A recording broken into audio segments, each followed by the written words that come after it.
welcome to A Good Night for a Murder, a Victorian true crime podcast.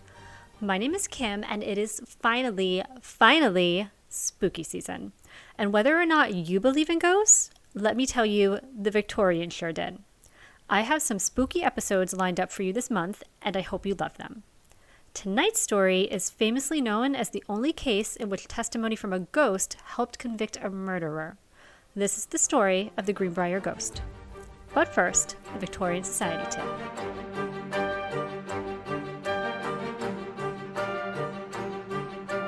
In tonight's story, you'll hear about how a young girl was swept off her feet by a handsome new stranger who comes to town.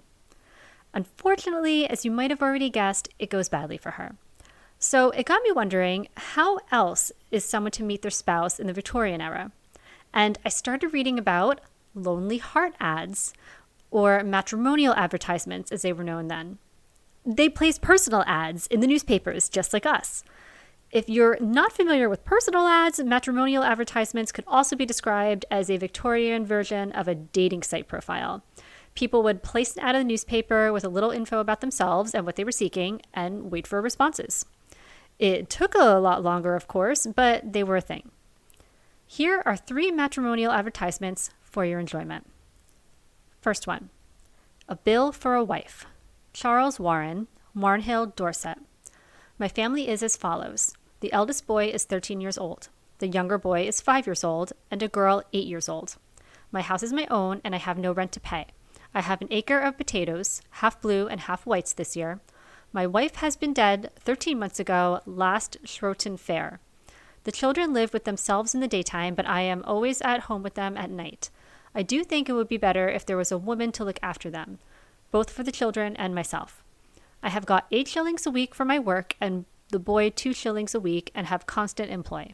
I want a good and steady woman between 30 and 40 years old for a wife. I do not want a second family. I want a woman to look after the pigs while I'm out at work. I don't think he was referring to his children as pigs at the end there, but one can never be sure. On to bachelor number 2. A very pretty little boy, age 1.5 years, who has had the misfortune to lose his dear mama, wishes in this manner, as he seldom comes in contact with the ladies, to find a new mama who, however, must also be capable by tenderness and delicacy of sentiment of affording a faithful companion for life for his papa. My papa is an architect who fills an important social position, therefore I am unfortunately obliged, beside delicacy of sentiment, to look out for some fortune, so that my papa may be content with my new mama in every respect. So, bachelor number 1 or bachelor number 2, who are you choosing? The last ad is from a lady this time. A young girl, 17 years of age, who knows how to make a good soup, desires to marry someone, no matter who, and would not object to a person with a broken leg. I feel like this one is directed at someone specific who was just not getting the hint. Good luck out there, everyone.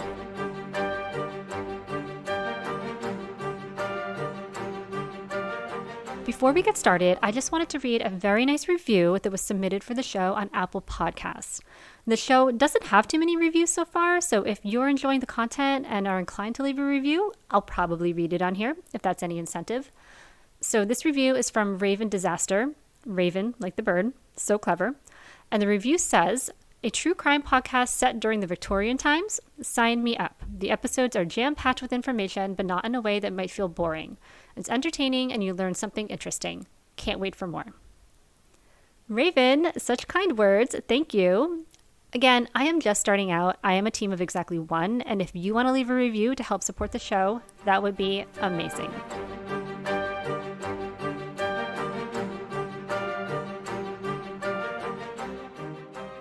A Good Night for a Murder is a true crime podcast that does cover stories including death, violence, sexual assault, and other adult themes.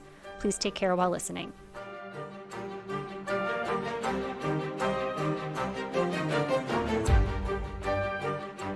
The year is 1896, and a handsome stranger has recently arrived in the village of Livesey's Mill in Greenbrier County, West Virginia.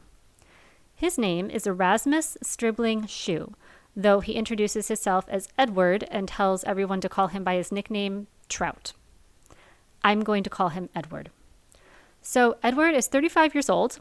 He's a tall, strong, good-looking young man who has traveled to Greenbrier County from Droop Mountain in Pocahontas County, Virginia, and he is looking for work as a blacksmith.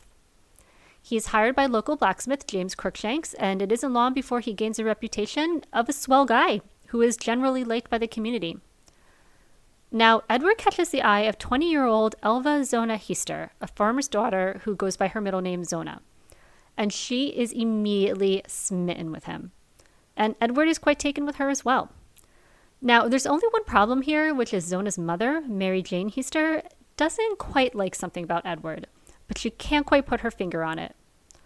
He hasn't really given her any reason not to like him, and he is generally well liked in town after all.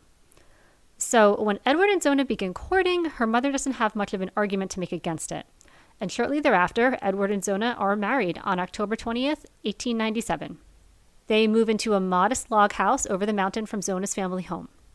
And all seems to be going well for the newlyweds. Until 3 months into their marriage, on January 24, 1897, when Edward, who was at work in town, walks as far as one of the nearest neighbors' houses and asks if their son can run and check in on his wife to see if she needs him to bring anything back from the store from town for her, or just to see if she needs anything at all because she hadn't been feeling well that day apparently.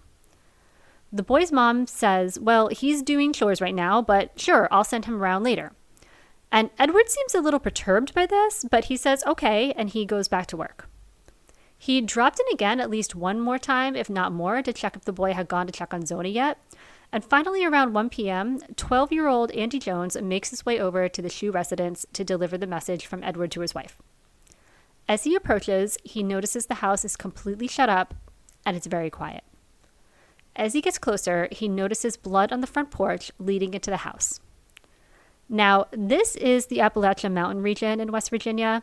These are country and farm folk, and the sight of a little bit of blood isn't usually enough to ring the alarm bells in someone's mind. So Andy knocks on the door, but he gets no answer. He thinks to himself, well, Mr. Shoe said she wasn't well. What if she needs help in there? And after all, he was sent there to do a job. He has to go in. So he tries the front door and finds it unlocked. And he goes inside and he follows the trail of blood through the house until he finds Zona splayed out on the floor in the dining room, unmoving and eyes open. Andy reaches down to shake her by the shoulder and finds her cold and stiff, and he runs. He runs back to his own house where he tells his mother what he found, and they both run straight to town to tell Edward first and then the doctor. Edward immediately rushes home, and the doctor, Dr. Knapp, arrives about an hour later. When he gets there, he finds that Edward has moved Zona's body from where it was found in the dining room upstairs to the bed in their bedroom, and he had already washed and dressed her in one of her nicest gowns.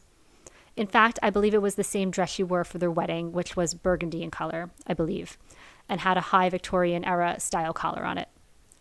He'd also draped a veil over her head and used some ribbon to secure it that he tied in this large, flouncy bow under her chin. Now, the fact that Edward had cleaned and dressed her is kind of unusual. In Victorian tradition and regional tradition, it was always women who would prepare a body for burial. You know, it was kind of a thing. Helping with labor and birth and also preparing a body for death was women's work. So that was a little strange, but he's obviously grief-stricken. I mean, he only met and married his young bride a little over 3 months ago. So the doctor has to perform an exam to determine the cause of death. And the whole time, Edward stands by Zona's head, kind of cradling it in her arms, protecting her, sort of. And anytime the doctor tries to examine her shoulders or above, Edward is so grief-stricken that he kicks up wailing and crying and frankly won't let the doctor get any closer to her. So the doctor recognizes this man has had a shock and he does not want to make things worse, and he lists her cause of death as everlasting faint, which is Victorian speak for heart attack. She was 23. Anyway, the doctor goes and everyone begins to prepare for the funeral.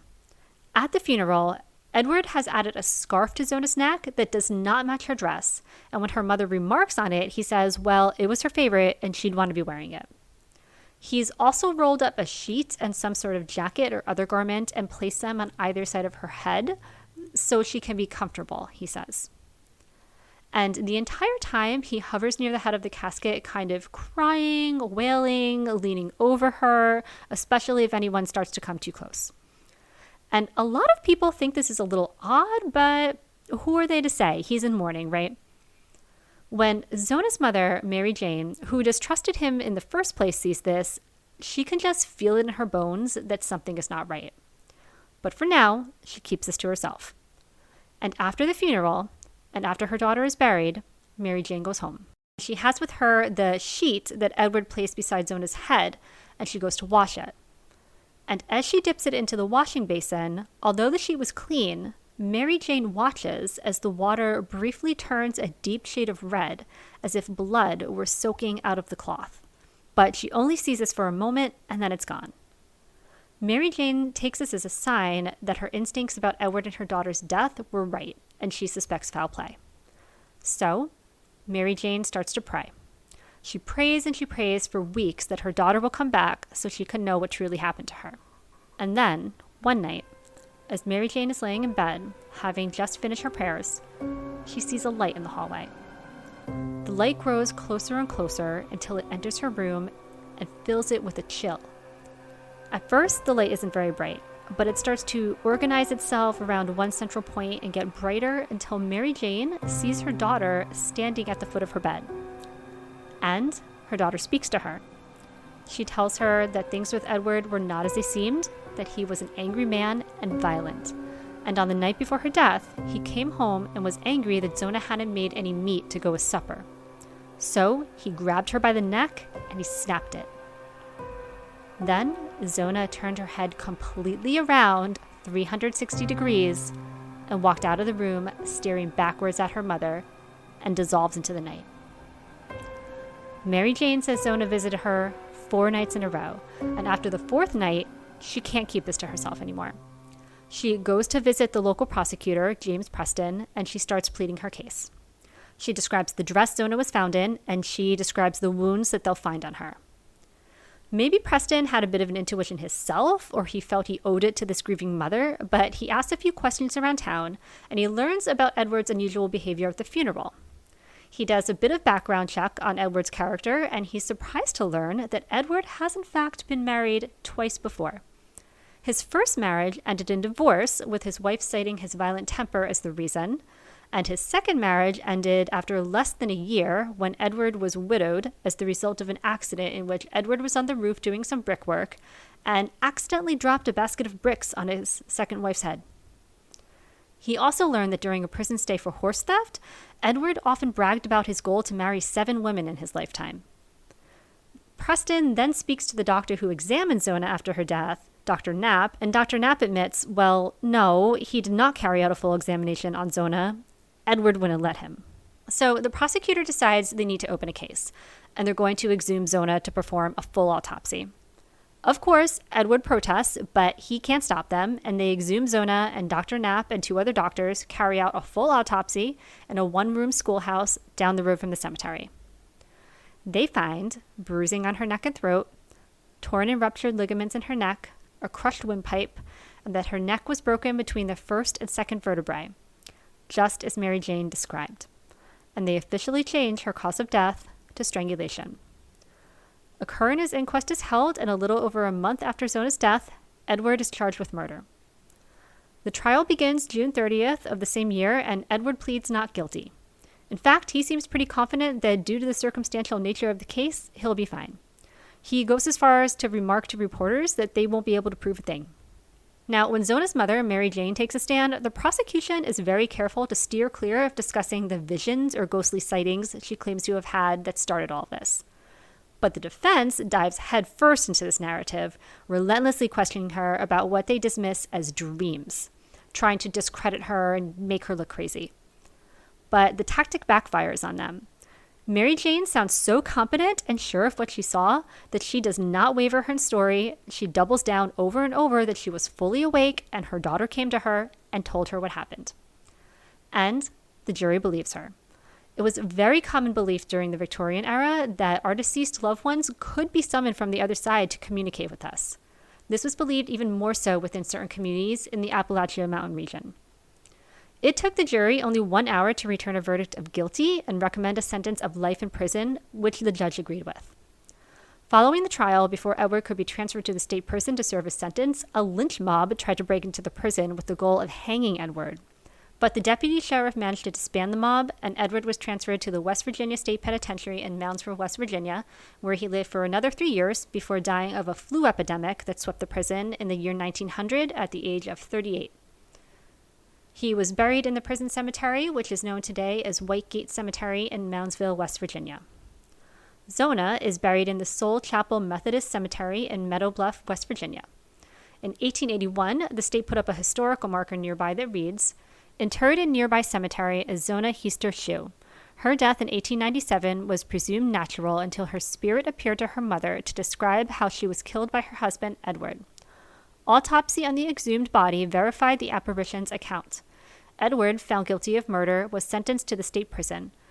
Only known case in which testimony from a ghost helped convict a murderer." So, what do we make of this one? Do you believe that Zona's ghost appeared to her mother to help her catch her murderer? Or do we not believe in ghost stories? I mean, it's possible Mary Jane truly believed she saw her daughter's spirit, but she was also a grieving mother who was perhaps just desperate for one last word with her daughter. Mary Jane did note that she never saw the apparition of her daughter again after that, and she did hold fast to her story for her whole life. It could also be said that Mary Jane was acting on a bit of mother's intuition, but she knew they wouldn't take her seriously as a woman and bereaved mother, so she made up the ghost bit. Either way, she did know some key facts that she herself was not there to witness, like the dress Zona was wearing that day and where the break in her neck was, reportedly. I would love to hear what you think. If you head over to Instagram or TikTok at A Good Night for a Murder, you can let me know there, plus see some photos of Zona and Edward and some other photos. You can also see the photos and source links on the episode blog on my website at agoodnightforamurder.com. While you're on the website, you can sign up for the Good Night for a Murder newsletter. Each month I send episode roundups, reveal of next month's episodes, and other goodies like extra Victorian Society tips, book recommendations, and more. The bonus content for Housekeeper and Butler tier Patreons for this episode is another story from the Appalachian Mountains where premonitions in the form of dreams help solve a mystery. To subscribe to Patreon and learn more about the podcast, you can visit at goodnightforamurder.com. Also, follow me on Instagram or TikTok at A Good Night for a Murder. Please rate and review and share with friends. Thank you for listening, and I will talk to you again soon.